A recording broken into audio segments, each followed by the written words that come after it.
우리가 오늘 함께 살펴볼 하나님의 말씀은 열왕기하 5장 1절 한 절입니다. 열왕기하 5장 1절입니다.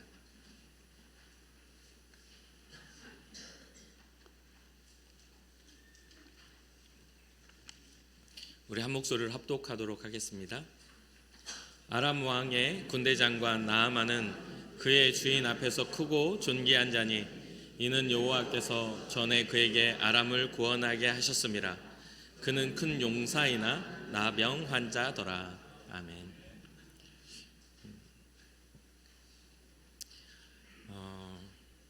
오늘 본문 열왕기하 5장 1절만 제가 읽었지만 이 이야기는 열왕기하 5장 전체를 살펴보아야 하는 그러한 내용이기도 합니다.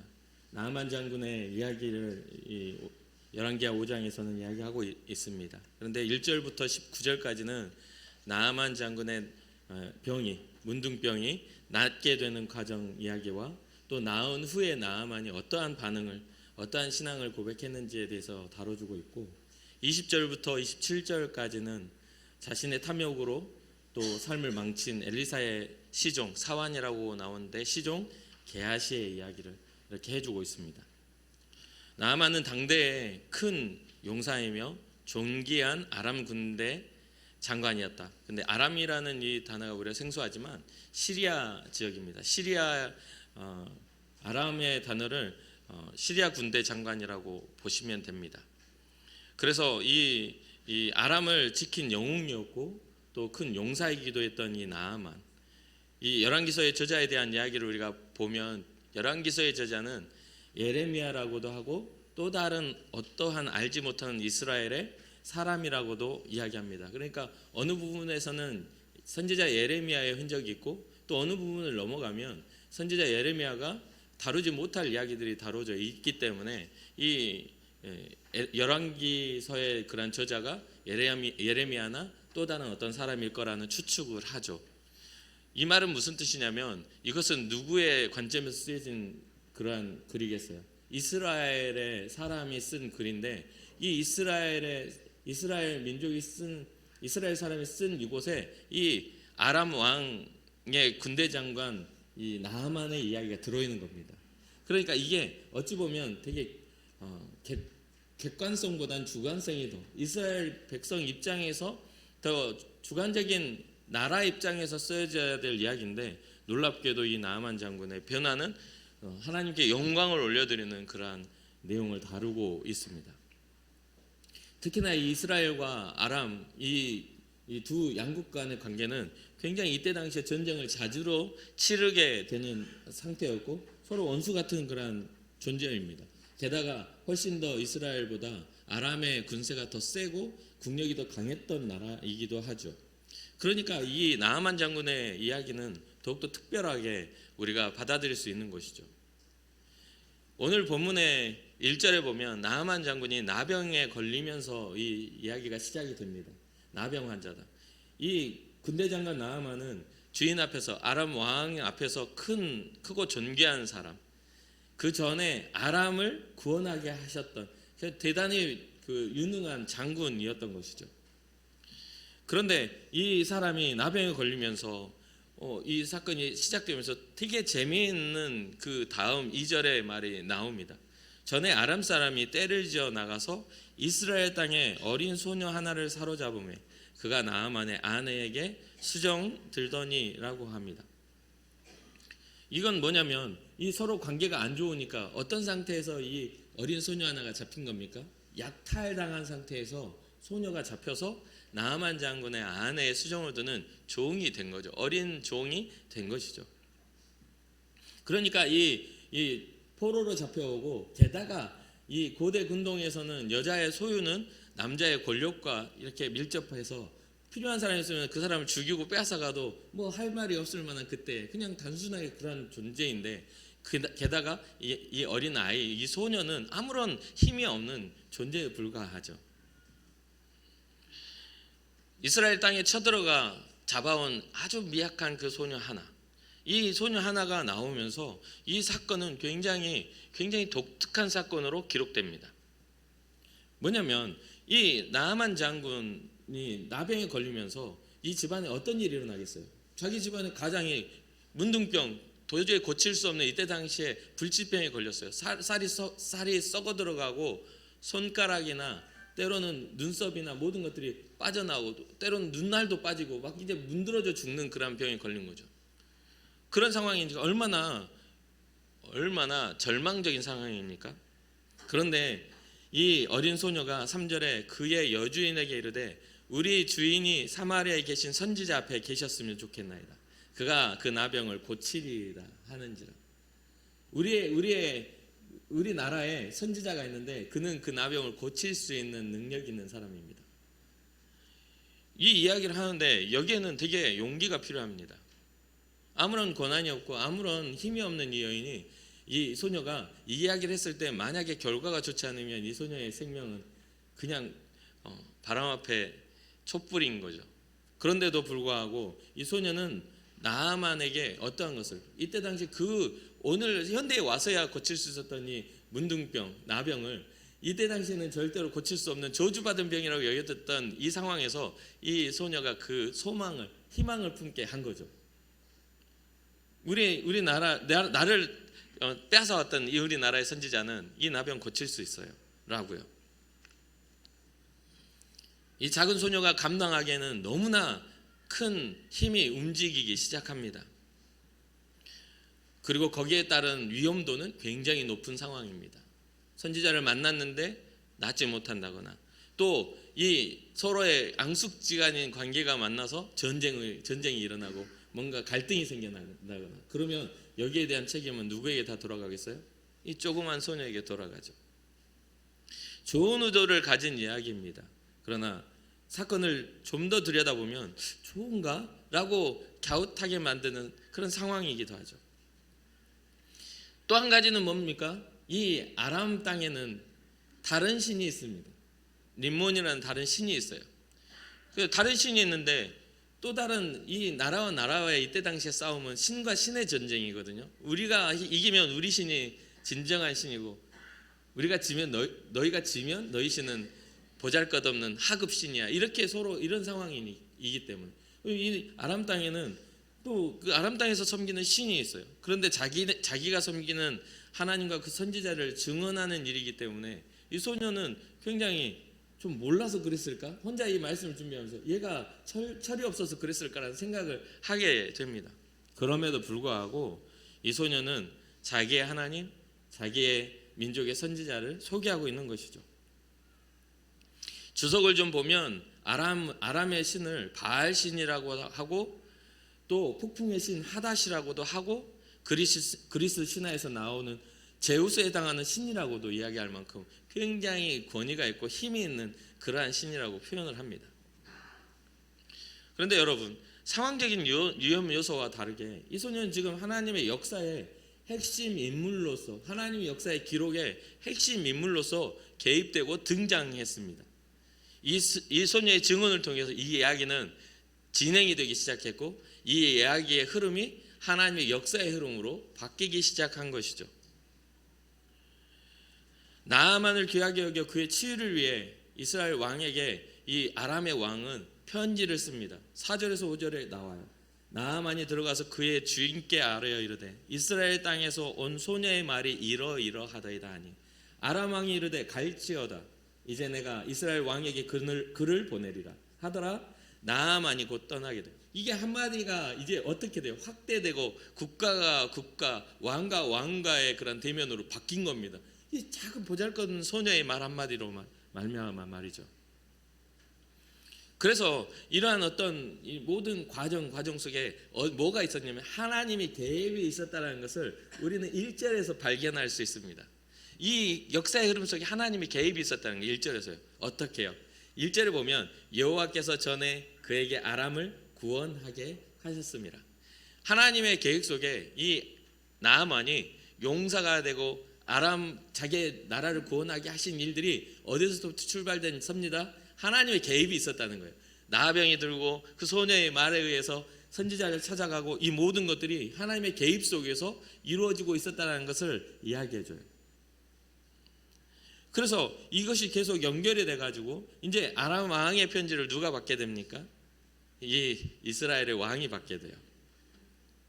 이 편지를 이스라엘 왕에게 이 글을 전해요. 아람 왕의 편지를 전합니다. 6절 7절 보면 이스라엘 왕에게 그거를 전하니 일러스되 내가 내 신하 나아만을 당신에게 보내오니 이 글이 당신에게 이르거든 당신은 그의 나병을 어떻게 하라? 고쳐 주소서. 이거 불가능한 이야기 요청을 하고 있는 겁니다. 이 불가능한 나병 고쳐줘. 이게 어떻게 가능한 이야기가 아니에요. 그러니까 7절에 이스라엘 왕이 어떻게 반응합니까? 이스라엘 왕이 그거를 읽고 자기 옷을 찢으며 이르되 내가 사람을 죽이고 살리는 하나님이냐? 그가 어찌하여 사람을 내게 보내 그의 나병을 고치라 하느냐? 너희는 깊이 생각하고 저 왕이 틈을 타서 나와 더불어 시비하려 함인 줄 알라. 이거는 시비를 하는 거예요. 우리 한번 야 나병 고쳐놔. 이 말은 뭐예요? 못 고치면 아주 죽어. 이게 완전 협박 아닙니까? 불가능한 병 걸린 사람을 보내놓고 고치라고 그래요. 그 받아들이는 사람이 이스라엘 왕 아니라도 우리의 삶에서 그런 일이 일어나도 우리는 이거는 진짜 너 죽고 나 죽자는 거지. 이게 뭐 하자는 거야. 이렇게 받아들이지 않겠어요? 이스라엘 왕도 똑같이 이렇게 받아들입니다. 게다가 나중에 보면 이 나아만이 혼자 오는 게 아니고요. 끌고 오는 그런 군세가 있었어요. 나중에 이 엘리사 앞으로 가는 나아만을 보면 그게 또 나옵니다. 야, 정말 이 황당하기도 하고 이스라엘 왕 마음 가운데 낙심도 일어나죠. 이러한 상황 속에서 왕이 자기 옷을 찢었다는 소식을 이렇게 듣게 되는데 사실 자기 옷을 찢었다라는 이 말을 보면 성경에서 자주 등장하는 말이거든요. 그런데 이때 당시에 이 옷을 찢는다는 것은 고대 근동에서 사람들이 자신의 분노나 슬픔이나 절망을 나타낼 때 자기 옷을 찢어서 그런 어떤 자기가 열받거나 절망하였다는 것을 나타내는 그러한 모습입니다. 때로는 어떻게 합니까? 흙이나 재를 머리에 뒤집어 쓰고. 누가 그랬죠? 욥이 그런 모습을 보였죠. 자기의 어떤 병든 몸 앞에서 재를 뒤집어 쓰고 그것을 자기 몸을 긁고 있었던 욥의 모습 알지 않습니까? 그리고 또 하나 또 여러 곳에서 이 절망을 드러내는 것 중에 흙을 뒤집어 쓰거나 재를 뒤집어 쓰거나 옷을 찢거나 하는 것들은 이 성경에서는 자주로 등장하는 이야기이기도 해요. 그러니까 이 왕도 그런 심정인 거죠. 아니 이 아람 군대가 약하면 네가 나한테 감히 까불어 할 수 있는데 아람 군대가 굉장히 강하다라는 거예요. 그러니까 서로 꿀꿀하게 전쟁 일으키기도 애매하고 또 그것을 너 죽고 나 죽자 너부터 죽어 할 수 있는 상황도 안 되니까 옷을 찢고 절망하는 거 아니겠어요? 그리고서 말하는 게 뭐예요? 내가 사람을 죽이고 살리는 하나님이냐? 라고 하면서 화를 내고 있는 거죠. 그러니까 이 이야기를 들은 누가 듣습니까? 엘리사가 하나님의 사람 엘리사가 8절에 보면 이스라엘 왕이 자기 옷을 찢었다 하는 소리를 듣습니다. 이게 작은 사건이 아니라는 거죠. 같은 공간에 있는 게 아닌데 이 왕 나아만이 찾아오고 왕이 그런 상황들이 있는 것들이 아주 큰 사건으로 이렇게 된 거죠. 그래서 자기 옷을 찢었다함을 듣고 왕에게 자기의 사람을 보내서 왕이 어찌하여 옷을 찢었나이까? 라고 이야기합니다. 왜 그렇게 절망하십니까? 그 사람을 내게 보내소서. 내게로 오게 하소서. 그가 이스라엘 중에 선지자가 있는 줄을 알리이다. 라고 왕에게 그런 이야기를 하죠. 그러니까 9절 아까 제가 말씀드렸죠. 나아만이 이의 말들과 병거들을 거느리고 이거는 병 고침을 받으려고 이렇게 부탁하러 온 사람이 아니라 거의 협박에 가까운 그 모양으로 온 겁니다. 말들과 병거를 거느리고 왕을 찾아온 것들이었어요. 그러니까 진을 치고 고쳐놔 편지를 보내놓고 이렇게 된 상황입니다. 그러니까 말들과 병거를 거느리고 움직이고 어디로 가요? 엘리사의 집 문에 섰다라고 그절을 이야기하죠. 그런데 되게 재미있는 사건이 나와요. 여기에서 엘리사가 이 말들과 병거를 거느렸다는 것을 몰랐을까요? 자기 집 앞에 왔는데 당연히 알죠. 그런데 엘리사가 나와보지도 않습니다. 10절에 보면 엘리사가 사자를 그에게 보내 이르되 너는 가서 요단강에 몸을 7번 씻고 가. 그러면 네 살이 회복될 거니까 그럼 뭐 얼굴 안 받으니까 씻고 가. 이렇게 이야기를 한 겁니다. 나와보지도 않은 거예요. 왕도 나와서 옷을 찢으면서 절망할 만큼 이 권세가 있는 아람 왕의 군대 장관이 왔는데 엘리사가 나와보지도 않은 겁니다. 그러니까 11절에 나하만이 노후가 분노가 일어난 겁니다. 그러면 이러면서 하는 말이, 내 생각에는 그가 내게로 와서 서서 그의 하나님 여호와를 부르고 손을 흔들고 그 부에 손을 흔들어 나병을 고칠까 했다. 감히 나한테 이딴 식으로 대우를 해? 라고 하면서 그 엘리사의 앞에서 자기의 권세에 합당한 대우를 받기를 원했어요. 우리 모두가 그런 생각을 갖지 않습니까? 그렇잖아요. 아니 뭐 누군가를 찾아가면, 아니 목사님 와가지고 좀 뭐 기도도 해주시고 막 이러셔야지. 돌아도 보지도 않고 그런 생각을 하잖아요. 문제는 뭐냐면, 우리와 목회자와 성도 관계라 할지라도 하나님이 일하고 계시는 관계냐가 중요한 거지. 어떤 목회자가 능력이 있는 거 아니거든요. 그거 여러분이 아셔서 가끔은 성도들이 와서 목회자를 무시하지만 네? 목회자가 능력 있는 건 아니에요. 그러나 목회자와 함께하는 하나님을 신뢰한다면 우리는 엘리사의 자세와 나하만의 자세에서 교훈을 얻을 수가 있어요. 그렇다고 해서 신격화해서 목회자를 바라보려는 게 아니에요. 하나님의 사자라는 것을 인정하고 믿음으로 나아가는 게 굉장히 중요한 부분이라는 것이죠. 이것은 굉장히 아다르고 어다른 어감이에요. 느낌이에요. 믿음이 있는 사람은 믿음으로 반응하고 믿음이 없는 사람은 믿음이 없음으로 반응을 해요. 이 나하만의 사건도 똑같습니다. 나하만에게는 믿음이 없었기에 그 앞에 먼저 뭐가 나와요? 죽을 병에 걸렸어도 권세가 먼저 나와요. 자기의 자존심이 나오고, 그가 나한테 와가지고 내 환부에 손을 흔들면서 낫게 해줘야지. 감히 나보고 물로 씻고 가라고 그래? 그러면서 12절에 뭐라고 생각해요? 이 사람의 생각에 다메섹강, 아바나와 바르발은 이스라엘 모든 강물보다 낫지 않겠는가? 내가 거기서 몸을 씻으면 깨끗하게 되지 아니하랴? 하고 몸을 돌려 분노하며 떠나려고 합니다. 야, 철수해. 내가 돌아가면 너희는 이제 전쟁 선포야. 이런 생각 아니겠어요? 왜요? 권세가 있으니까, 큰 용사니까, 힘이 있으니까, 자기의 권한을 하나님 앞에서 쓰려는 그런 마음이 들지 않겠냐 이 말이에요. 분노가 일어났으니. 그런데 재미있는 것도 여기에 종들이 나옵니다. 그 종들이 13절에 나와서 말하여 이르되, 내 아버지여, 선지자가 당신에게 큰 일을 행하라고 말하였다면, 어려운 일, 뭔가 신비하고 놀라운 일, 뭐 물구나무 서서 한 일주일을 버텨라, 뭐 이런 황당무계하고 사람이 진짜 하다가 죽어도 아무런 이상이 없던 그런 큰 일을 하라고 했으면 안 하셨겠습니까? 너무 쉬운 일, 물에 들어가서 몸을 씻으라 하니까 그게 어려우셔서 그렇게 분노하고 떠나려고 하시냐고, 그런 이야기를 합니다. 13절을 쭉 읽어드리죠. 그 종들이 나와서 말하여 이르되, 내 아버지여, 선지자가 당신에게 큰일을 행하라 말하였다면 행하지 아니하였으리까? 하물며 당신에게 이르기를 씻어 깨끗하게 하라 함이니까 하니? 라고 합니다. 여러분들의 신앙적인 그런 부분들에 있어서 뭔가 어렵게 해야 은혜 받을 거라는 생각 자체를 하면 안 됩니다. 그리고 또 어렵게 뭔가 진짜 뭐 힘이 겹게 해야 뭔가 복을 받을 것처럼 가르치는 그러한 복음을 들어서도 안 됩니다.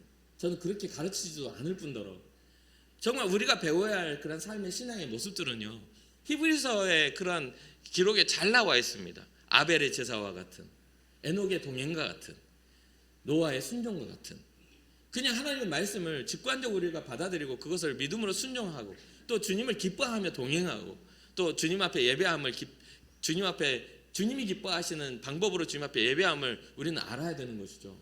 뭔가 막 하나님이 전부를 빼앗아 가야만, 우리의 믿음을 전체를 다 드려야만 하나님 기뻐하실 것처럼 그런 생각하는 그런 시간이 돼서는 안 돼요. 성경 어디에도 그런 건 나와 있지 않습니다. 하나님은 하나님의 음성에 귀 기울여 청종하고 주의 음성의 그 뜻이 무엇인지를 지각해서 그것을 생각하는 사람들을 찾으시는 분이지, 생각도 안 하고 모든 걸 조금 드리면서 다 뺏기는 것처럼 하는 것들을 즐거워하시지 않는 분이라는 거죠. 그래서 그 이야기를 듣고 또 나하만이 좀 이 사람이 참 대단합니다. 왜 여종이 나하만을 그렇게 귀하게 여기고 왜 그 종으로 잡혀왔는데도 이러한 어떤 선한 것들을 이야기했을까, 자기의 생명으로 했을까라고 생각했을 때 이 나하만이 가진 인격이 14절에 나와요. 나하만이 이에 내려가서 이 종들이 하는 이야기를 듣고서 그 자존심 강한 분노를 할 수 있는 사람이 내려가서 하나님의 사람의 말대로 요단강에 7번 몸을 잠그니 그의 살이 어린아이가 살같이 회복되어 깨끗하게 되었다. 고집을 꺾는다는 건요, 한번 결정을 화가 난 상태에서 고집을 꺾는다는 건요 보통 일이 아닙니다. 이게 사람이요 화내기 전까지가 참 어려워요. 근데 화가 한번 일어나기 시작하면요 누가 말리면 더 성질나요. 그래서 막 싸우는 사람도 하지 말라고는 더 막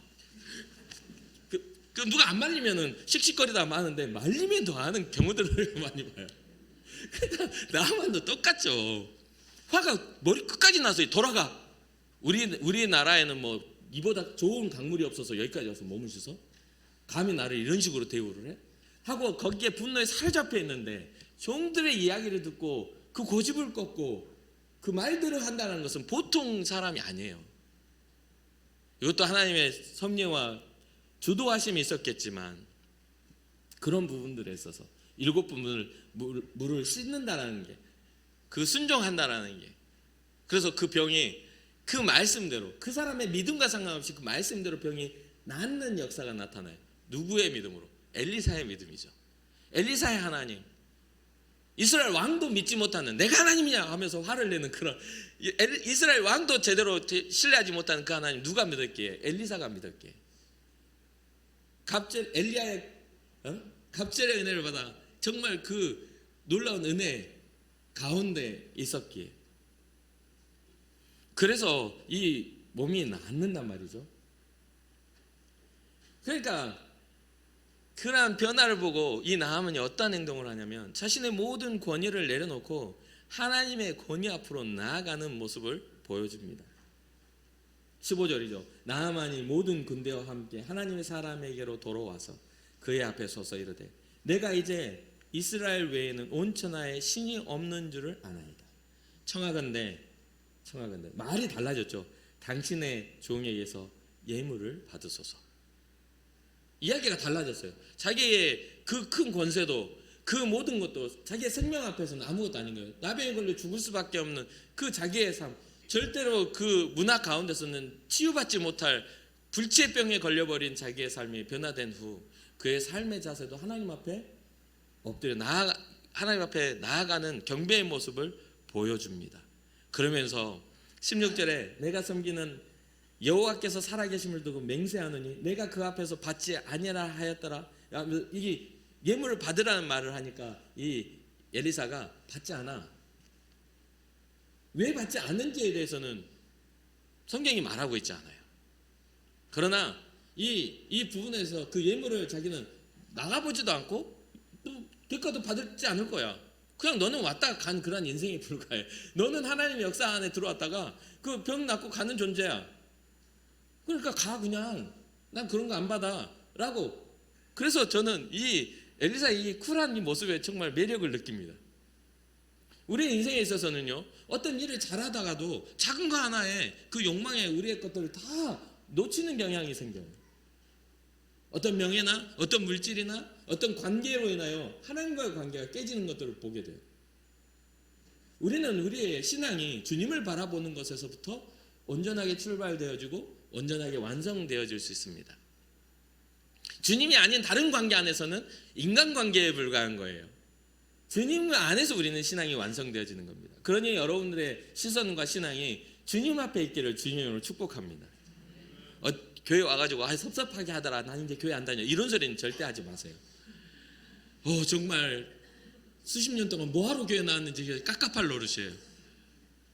아이고 뭐 권사가 진짜 뭐 밥 먹는데 섭섭하게 하지, 나 이제 밥 안 먹어, 이런 소리는 진짜 하지 마세요. 밥 먹으러 교회 오는 것도 아니고 그 권사님 때문에 오는 것도 아니고 다 주님의 복음 안에서 생명 얻으려고 오는 거니까 이 나아만의 모습을 보면서 우리가 누구 앞에 서서 우리가 깨끗하게 입게 되는지를 우리 깨달아졌으면 좋겠습니다. 자, 그리고 또한 이 나아만은 자기가 받은 은혜에 대해서 하나님으로부터 받은 이 축복에 대해서 잊지 않은 사람이에요. 주님 앞에 나와서 가져왔던 모든 재물을 드리려고 하는 그 심정, 드리려고 하는 자와 받지 않으려고 하는 자의 대립, 결국 드리지 못했을지라도 이 나아만의 신앙의 고백이 이런 이야기를 하죠. 17절에 나아만이 이르되 그러면 청하건대 노새 두 마리에 실을 흙을 당신의 종에게 주소서. 이 땅에 있는 흙을 좀 퍼주소서. 그러면 이제부터 종이 번제물과 다른 희생제사를 여호와 외에 다른 신에게는 드리지 않겠습니다. 다만 여호와께만 드리겠습니다라는. 그런데 이 나아만의 삶에는요, 자기 민족이 섬기는 신이 있습니다. 그러니까 이 나아만의 마음에 군대 장관으로서 꺼리끼는 게 이 18절에 나와요. 오직 한 가지 일이 있는데 여호와께서 당신의 종을 용서하시기를 원합니다. 곧 내 주인께서 림몬의 신당에 들어가 거기서 경배하며 그가 내 손을 의지하시매. 그러니까 나아만 장군이 자기의 왕을 붙들고 들어가서 그 림몬 신 앞에 이런 것들을 하는 것을 자기 손을 의지해서 가니까 내가 림몬의 신당에서 몸을 굽히오니. 왜? 왕이 굽히니까 신하도 같이 굽혀야 되는 거잖아요. 그래서 굽히오니 내가 림몬의 신당에서 몸을 굽힐 때 여호와께서 이 일에 대하여 당신의 종을 용서해 주시기를 원합니다. 내가 왕 때문에 내가 섬기는 왕 때문에 같이 굽히지만 내가 섬기는 신은 여호와 하나님밖에 없다라는 그 고백을 하는 겁니다. 어쩔 수 없이 그 상황에서 자기는 자기 손에 의지해서 엎드리는 왕인데 왕만 엎드리라고 손을 뻗고 있어서 있을 수가 없잖아요. 이때 당시 왕권은 어마어마했으니까. 그럼 왕이 엎드릴 때 그 손을 의지하고 자기도 엎드려야 되는 상황들을 용서해 주십시오 라고 이야기하는 거죠. 이게 어떠한 고백입니까? 엄청난 신앙의 고백입니다. 마지못해 걸어가야 할 길에 대해서도 이 사람은 인지하고 내 중심에는 누구밖에 없어? 여호와 하나님밖에 없습니다. 나아만은 이스라엘 사람이 아니죠. 이방 사람입니다. 그럼에도 불구하고 그가 받은 은혜에 대해서 그런 어떤 결단과 감사를 하나님을 향하여 주고 있는 것들을 보게 되는 것이죠. 그러니까 이 하나님의 사람 엘리사가 이르되 너는 평안히 가라 라고 하면서 그의 신앙의 결단과 그의 신앙의 걸음을 축복해 줍니다. 평안히 가라. 주께서는 어떻게 하신다? 용서하신다. 우리의 삶의 어떤 마지못하는 상황 속에서 우리가 하나님이 기뻐하시지 않는 모양 속에 우리가 들어가 있다 할지라도 우리의 중심을 지킨다면, 하나님 향한 우리의 삶에 어쩔 수 마저 못할 일이라면 그런 것들을 하나님은 알고 계신다, 모르고 계신다? 알고 계신다. 우리는 어쩔 수 없는 상황에서 우리는 죄책감을 느껴야 되는 그러한 것들을 자주 마주하게 됩니다. 그렇죠? 우리 힘으로는 할 수 없는 일들을 마주해서 그걸 막 죄책감을 느껴요. 그런데 성경에서는요, 그 죄책감 느끼지 말라고 가르쳐주는 이 부분 굉장히 중요한 부분이라고 생각해요. 우리가 주님을 향한 그 중심이 흐트러지지 않는다면 주님은 우리의 중심을 알고 계신다는 것을 우리는 깨닫게 됩니다.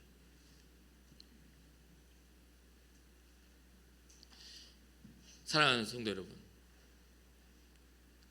우리가 드리는 예배가 오직 하나님께만 드려져야 할 것을 우리는 고백해야 합니다. 우리가 처하는 상황이 어떠한지를 주님 앞에 말하며 우리가 어떠한 상태에서 어떤 선택을 하는지 주님 앞에 용서를 구하며 나아가야 되는 거죠. 우리 스스로가 우리를 합리화시키는 게 아니라 우리 스스로가 우리의 행동에 어쩔 수 없어라고 하는 게 아니라 주님이 우리를 인정하실 수 있도록 우리의 중심을 하나님께 맞춰드리는 것이죠. 그런데 여기서 제가 아까 말씀드렸듯이 20절부터 또 다른 사람이 등장하는데 엘리사의 종 사환 게하시의 이야기가 등장합니다. 여기서는 지금 다섯 부류의 사람을 세분하면 다섯 부류의 사람이죠. 첫 번째 나아만, 그 다음에 엘리사, 그리고 어린 여종, 그리고 나아만을 이렇게 조언을 했던 그런 종들, 그 다음에 이 종들이 여기는 주대 나오는데 이 엘리사의 종 게하시 이렇게 나오는데 지금 그 역사 안에서 선한 역할을 하는 종들이 있는가 하면 이 게하시는 굉장히 악한 역할을 감당하는 그 종으로 등장합니다. 하나님의 사람 엘리사의 사원 게하시가 스스로 이르되 내 주인이 이 아람 사람 나아만에게 면하여 주고 그가 가지고 온 것을 그의 손에서 받지 아니하였도다. 이 사람의 눈에는 그 눈앞에 보이는 그 예물이 욕망의 제물이 된 거죠.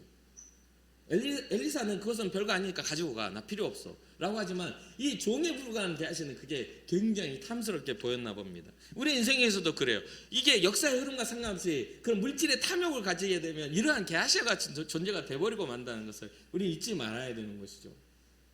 그래서 여호와께서 살아계심을 두고 맹세하노니, 아주 부정한 것을 하면서 하나님 앞에서 주의 이름으로 맹세까지 합니다. 그러면서 내가 그를 쫓아가서 무엇이든지 그에게서 받으리라. 도대체 무슨 권한으로? 게하시에게 어떠한 권한이 있기에 그가 이러한 마음을 품게 되었을까요? 그런데 더 재미있는 것은 주님의 이름이라니까요. 우리가 성도로 살아가면서 주의 이름으로 뭔가를 결정하는 데 있어서 주의 뜻이 아닌데 주의 이름으로 한다라는 착각을 하는 것에 대해서 정말 조심해야 됩니다. 정말 조심해야 돼요. 주님이 이러한 부분들에서 저를 검증해 주지 않으세요. 21절 나아만의 뒤를 쫓아가니 나아만이 자기 뒤에 달려옴을 보고 수레에서 내려 맞아요. 평안이냐 하니. 보통은 뒤에서 추격해 오면 뭐예요? 싸우자고 쫓아오는 것과 같잖아요. 그러니까 나아만이 가다가 누가 뒤에서 따라옵니다. 쫓아옵니다. 그럼 대부분 군대를 가지고 있는 사람은 싸우자는 줄 알아요. 그러니까 내려와가지고 제일 먼저 물어보는 게 평안함으로 오는 거냐? 아니면 싸워서 죽여야 되니까. 평안이냐 묻습니다. 그러니까 이 게하시가 평안하나이다. 그러면서 하는 말이 우리 주인께서 나를 보내시며 말씀하시기를 하면서 거짓말을 늘어놓기 시작합니다. 지금 선지자의 제자 중에 두 청년이 에브라임 산지에서부터 내게로 왔으니 청하건대 당신은 그들에게 은 1달란트와 옷 2벌을 주라 하시더이다. 그러니까 다가 아니라 일부를 가지고 자기의 그 실속을 차리려고 자기가 필요한 것을 어느 정도 받을 수 있을까 고민을 하고 달려간 것 같아요. 그러면서 누구를 핑계대요? 이 엘리사의 제자들 중 에브라임에서 내려온 두 제자들 두 청년에게 줄 만한 것 그것을 주십시오라고 이야기한 거죠. 그러니까 이 은 1달란트와 옷 2벌 이야기하는데 나아만은 은혜를 받은 사람이잖아요. 그러니까 뭐라고 하냐면 나아만이 이르되 바라건대 2달란트를 받으라. 그를 강권하여 은 2달란트를 두 전대에 놓고 메고 옷 2벌을 아울러 두 사원에게 지으매 그들에게 게하시 앞에서 지고 가라 하면서 짐까지 짊어지게 해가지고 그것을 가지고 가게끔 도와줍니다. 언덕에 가까이 가니까 집 앞에 엘리사가 사는 곳까지 가까이 가니까 게하시가 그 두 물건을 그 두 종에게서 받아가지고 자기가 짊어지고 자기의 집에 감추죠. 그들을 보냅니다. 왜? 그들이 오면 엘리사가 시키지 않았다는 게 들통나니까 그 가까운 쯤 돼가지고 게하시는 또 그런 행동을 하죠. 그래서 그렇게 숨겨놓고서는 주인 엘리사 앞에 갑니다. 그래서 엘리사가 이르되 게하시야 네가 어디서 오느냐 대답하되 당신의 종이 아무데도 가지 아니하였나라는 거짓말을 합니다. 엘리사가 이르되 한 사람이 수레에서 내려 너를 맞이할 때 뭔 말입니까? 나아만이 수레에서 내려 너를 맞이할 때 내 마음도 그것을 보고 있었어. 이 엘리사는 앉아서 천리를 갔던 사람이에요. 이 사람은 정말 하나님의 신에 감동되었던 사람입니다. 그러니까 나아만의 상황 모든 걸 깨뜨리고 있었고 그의 모든 것들을 알고 있었던 사람이에요. 하나님의 신에 감동되었기 때문에 이 사람은 굉장히 영적으로 대단한 사람이기도 해요. 그러면서 내 마음이 함께 가지 않느냐. 지금이 어찌 은을 받으며 옷을 받으며 감람원이나 포도원이나 양이나 소나 남종이나 여종을 받을 때이냐. 그러면서 나아만의 나병이 너에게 옮겨가고 또 내 자손에게도 미쳐 영원토록 이르리라. 나아만이 가졌던 그 나병의 저주가 이 게하시에게 옮겨오게 되는 것이죠. 사랑하는 성도 여러분, 이 이야기가 여러분들은 좀 어떻게 들리셨습니까? 다 알고 있는 이야기인데 뭐 새삼스럽게 또 목사님은 해.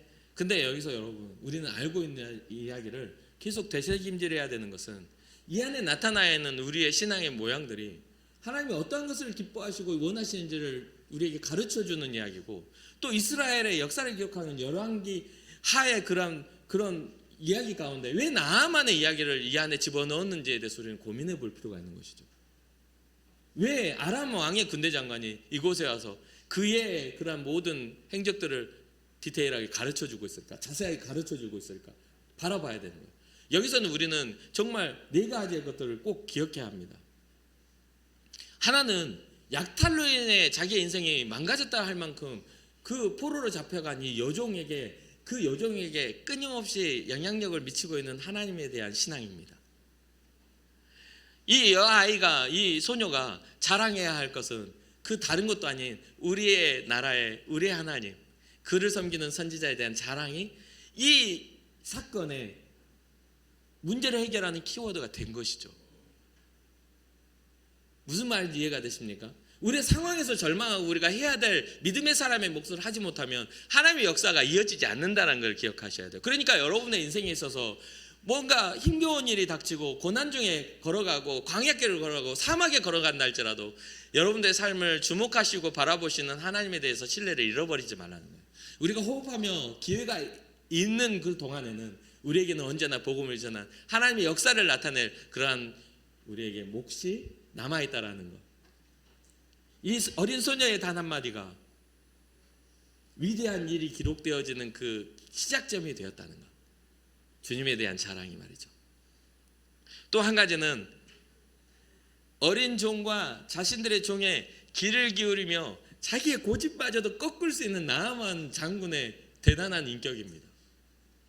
그의 어떤 삶에 있어서 그 권세를 가지고 있지만 그 권세를 폭력이나 악한 데 쓰지 않고 나보다 낮은 자의 이야기도 듣고 그것에 대해서 인정해 줄 줄 아는 그러한 겸손한 마음. 그가 겸손하게 하나님 앞에서도 겸손하게 은혜를 입고 배은망덕한 존재가 아니라 은혜를 입었으니 그 은혜에 반응할 줄 아는, 이제는 나에게는 여호와 하나님밖에 없습니다라는 신앙의 고백이 일어났다. 나에게 살아계신 하나님은 여호와 하나님밖에 없다라는 그 고백. 우리의 인생에 있어서도 나아만 장군과 같은 신앙의 고백이 있기를 바랍니다.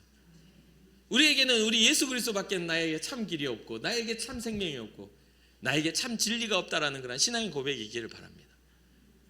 평생 동안 교회를 다니면 뭐합니까? 예수의 생명이 내 안에 없으면 아무런 의미가 없잖아요.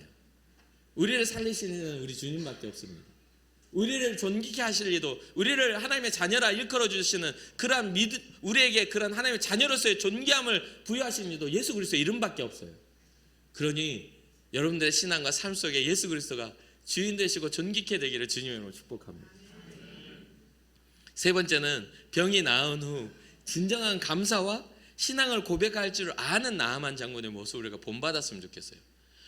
그 말은 뭐냐면, 사랑하는 성도 여러분, 우리가 은혜 입은 자 같이 살아갑시다. 은혜 입은 자 같이 살자 이 말이에요. 매번 올 때마다 주님한테 무슨 빚쟁이 빚받으러 오는 것처럼 인색한 눈으로 와가지고 주시옵소서, 주시라니까요, 좀 줘요 그러면서 맨날 빚쟁이 빚받으러 오는 것처럼만 살지 말고 우리가 그 큰 은혜를 입은 자, 하나님의 사랑을 받은 자처럼 살아가자 이 말이에요. 그러한 자세를 가지고 세상에서 살아가고 어둠의 역사, 사단의 괴계 안에 그 예수 그리스도의 그 은혜를 가지고 그것을 물리칠 수 있는 그런 은혜 입은 자의 모습을 가져야 되는데, 언제나 뭔가 배고픈 사람처럼, 언제나 받을 것, 주님한테 받을 것, 지난번에 내가 1년 전에 기도했는데 아직도 안 들어줬다고. 계속 그렇게 내가 5년 전부터 기도했는데 하나님 응답 안 해주신다고. 무슨 진짜 그런 빚쟁이도 그렇게 끈질긴 빚쟁이가 없을 거 아닙니까? 평생을 주시옵소서 하고 매번 볼 때마다 주시옵소서. 이제는 우리가 주님 영광 받으세요. 우리의 찬양을 받아 주옵소서. 같이 주는 것도 내가 드리는 것으로 주님 찬양 받아주세요. 이렇게 우리가 살다가 주님의 영광의 나라에 임할 때 우리를 기뻐 받아달라고, 이런 어떤 믿음의 소망이 있어야 되는데, 이 땅에 사는 것, 그런 것들을 다 이렇게 이 게하시아 같이 네 번째 삶의 탐욕의 눈이 멀어서 삶을 망쳐버리는 그럼 우리의 그런 미련한 눈이 되지는 않아야 되지 않겠습니까? 은혜는 주님이 베풀고 빚은 내가 받겠다라는 그런 도둑 심보는 버려야 됩니다. 이 엘리사는 그런 마음인 거예요.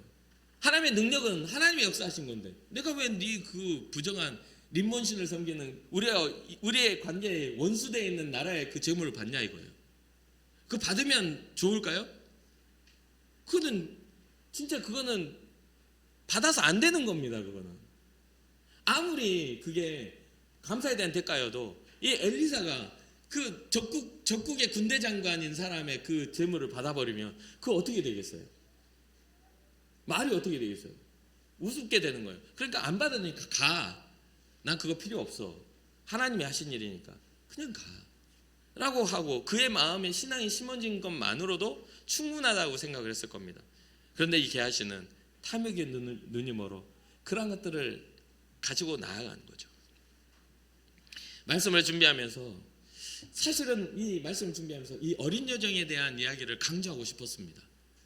이 믿음의 길을, 믿음의 어떤 역할을 감당했던 이가 아무런 힘이 없고 아무런 그런 어떤 권리가 없음에도 불구하고 하나님은 이 어린 여종을 사용하셔서 하나님의 역사를 이루어가는 그 시작점으로 사용하셨구나 라는 그러한 것을 강조하고 싶었어요. 그런데 이 말씀을 이렇게 준비하다 보니까 어느 한쪽의 역할의 문제가 아니라는 걸 알게 되었어요. 하나님의 역사가 등장인물들 각자의 삶에서 일하셔서 이걸 하나의 역사로 만들어 가시는구나. 이 여종뿐만 아니라 그것을 받아들인 나하만이나 또한 그 나하만의 그 분노를 가라앉혔던 종들이나 또한 그런 부분들에서 하나님의 일하심을 기대하며 그냥 선포하였던 엘리사나 이 모든 것들이 하나의 시계가 돌아가는 태엽과 같이 맞물려 돌아가며 하나님의 역사를 이루어 가시는 사람들이 있다는 것을 보게 되었어요. 그러니 사랑하는 성도 여러분, 오늘 우리가 이곳에서 발견해야 될 것은 우리에게 맡겨진 몫은 무엇인가에 대한 고민을 해볼 필요가 있습니다. 마지막 여러분들에게 드리고 싶은 이야기는 이 신앙생활하면서 여러분들에게 맡겨진 하나님 앞에서 사명의 몫이 무엇인가? 어려움 중에도 용기를 내어 복음을 복된 소식을 전할 수 있는 어린 소녀와 같은 그러한 믿음의 사람인가? 아니면 나병에 걸린 나아만과 같은 병든 자로서 하나님의 긍휼이 필요한 사람인가? 아니면 주인을 위하여 충원을 하는 그러한 종들의 역할인가? 아니면 탐욕으로 자신을 망쳐버리는 게하시아 같은 그런 존재인가? 어떤 드라마가 되고 어떤 영화가 만들어질 때, 어떤 스토리가 만들어질 때 다 좋은 것들로만 이루어지지 않습니다. 우리는 잘 알고 있어요. 재미있는 드라마는요, 정말 영웅 같은 사람이 있으면 악한 놈, 정말 멋진 악한 놈이 필요합니다. 악해도 보통 악해서는 이게 시원하지 않으니까 진짜 나쁜 놈이어서 마지막에는 진짜 나쁘게 죽는 놈이 필요해요.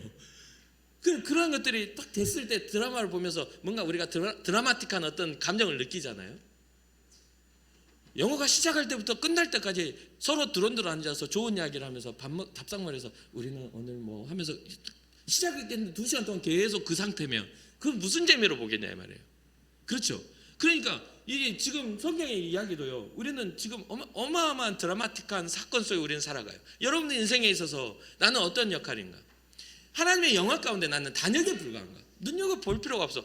대사 하나 하면 끝나는 존재인가? 아니면 하나님의 역사와 드라마 속에 기록되어지며 하나의 중요한 역할을 감당하는 이 한 1막이 지나고 2막이 넘어갈 때 이 금곡교회의 그런 드라마틱한 이 교회의 70주년의 상황 속에 나는 어떠한 존재로서 이곳에 있는가?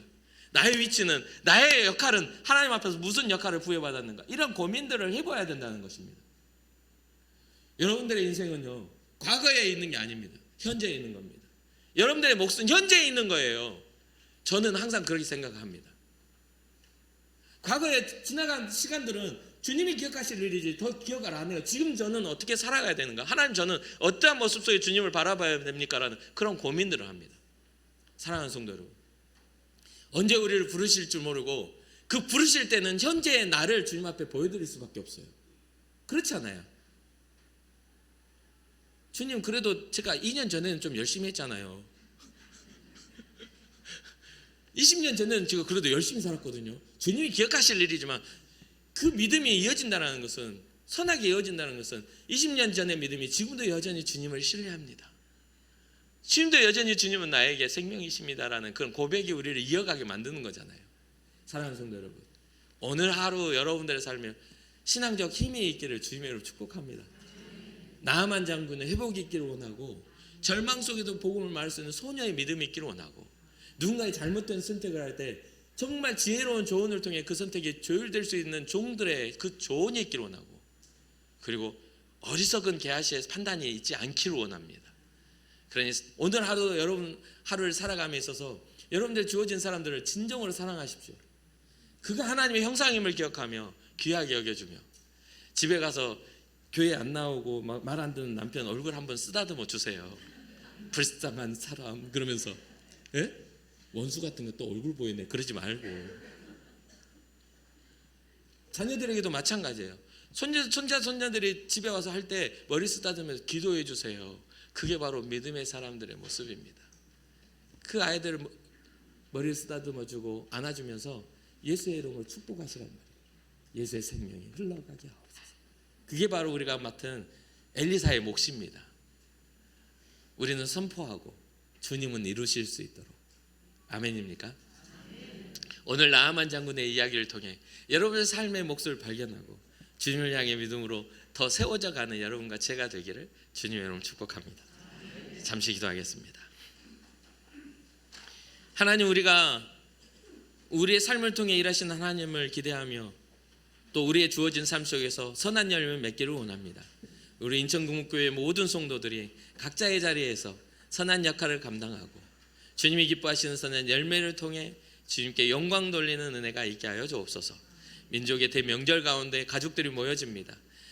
믿음의 사람들의 가족 가운데 우상 숭배가 끊어지게 하시고, 또한 하나님 여러 가지 죄의 모양들이 끊어져 하나님을 경외할 수 있는 그러한 가정의 모습을 갖추게 하옵소서. 하나님이 기뻐하시는 선한 일들이 우리의 자녀들의 삶 속에 흘러가게 하시고, 저들의 삶의 결정과 저들의 삶의 모든 그런 방향과 선한 역할들이 주님이 기뻐하시며 보호하시는 그런 역할을 감당할 수 있도록 우리 자녀들을 축복하여 주시옵소서. 이 나라 이 민족을 주께서 주목하여 주시고, 영적으로 어두워진 시대라는 이때에 더욱더 많은 사람들이 믿음으로 일어나 세상을 향해 선교의 비전을 품는 선교의 나라가 되게 하시며, 하나님 복음의 은혜 가운데 온전히 세워질 수 있도록 이 나라를 주님 축복하여 주옵소서. 지난밤 지어지는 모든 죄를 용서하여 주시고, 하나님 기뻐하시는 선한 일, 하나님의 공의와 정의가 온전히 세워지는 이 나라 될 수 있도록 주님 우리의 기도를 주님 받아주시고 이루어 주시옵소서. 감사드리며 이 모든 말씀 예수님의 이름으로 축복하며 기도합니다. 아멘.